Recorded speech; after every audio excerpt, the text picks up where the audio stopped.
हमला माँ पर नहीं मुझ पर हुआ था और इस हमलावर का पर्दाफाश मैं करके रहूंगी। एक के बाद निधि और परी के बीच की मिटी गलतफहमियां, बेबी को सताया अपना सत्ता खोने का डर। जी हाँ, क्या है पूरी खबर, चलिए आपको बताते हैं। दरअसल हम बात कर रहे हैं कलर्स टीवी शो परिणीति की, जिसके अपकमिंग ट्रैक में हम देखेंगे कि किस तरीके से परी नीति को माफ करती है और परी की मां की जान को खतरे में देखकर नीति भी बेहद परेशान हो जाती है।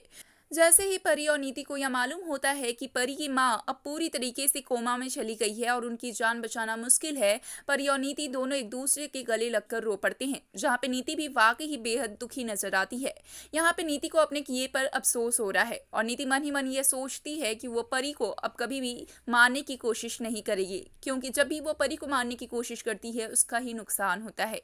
हमला राजीव पे होता है और ऐसे में नीति अपने मन से ये सोचती है कि वो परी को रास्ते से हटाएगी, लेकिन किसी भी तरीके से परी को मारने की कोशिश नहीं करेगी।